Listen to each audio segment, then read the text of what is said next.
હર હર મહાદેવ દોસ્તો, આપ સૌનું સ્વાગત છે અમારી ચેનલમાં, જેમાં અમે લઈને આવીએ છીએ અવનવી વાર્તાઓ, કવિતાઓ અને સુવિચારો। અમારો ધ્યેય ફક્ત એટલો જ છે કે અમારા શબ્દથી તમારા લોકોની જિંદગી સુધરી શકે એવી વાતો લઈને અહીં અમે આવીએ છીએ। જોકે આજકાલ તો વ્યક્તિનું મૂલ્યાંકન ઓછું થઈ ગયું છે, પણ પ્રયત્ન એવો રહે છે કે વ્યક્તિનું મૂલ્યાંકન વધે એના માટે નવું નવું લાવતા રહીએ।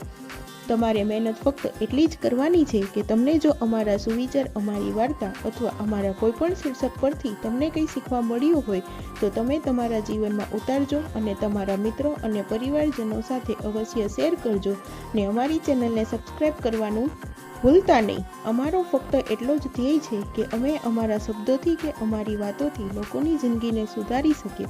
તો આજની કવિતાનો વિષય છે, મને આઝાદ રહેવા દઈશ।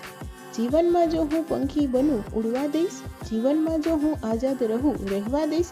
મારા વિશે તને કોઈ પણ કંઈક કહે છતાં પણ, મારા વિશે તને કોઈ પણ કંઈક કહે છતાં પણ તો સાંભળ્યા પછી પણ આઝાદ રહેવા દઈશ। મારે રહેવું છે હંમેશા તારી સાથે, પણ તેમ છતાં મારે રહેવું છે હંમેશા તારી સાથે, પણ તેમ છતાં મારા સપના પૂરા કરવા માટે આઝાદ રહેવા દઈશ।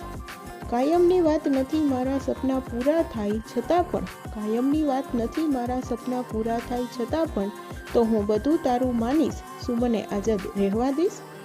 પંખી બનવાનું કારણ મારા સપના પૂરા કરવાનું છે, પંખી બનવાનું કારણ મારા સપના પૂરા કરવાનું છે, શું મારા સપના માટે પંખી બની આઝાદ રહેવા દઈશ।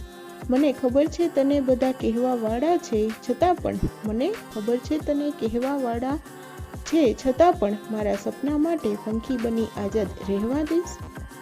હું આપણા સંબંધમાં તારી બધી વાત માનીશ પણ તોય, હું આપણા સંબંધમાં તારી બધી વાત માનીશ પણ તોય મારા સપનાની વાત માની શું મને આઝાદ રહેવા દઈશ। ક્રિઝા બી મોન્ફરા।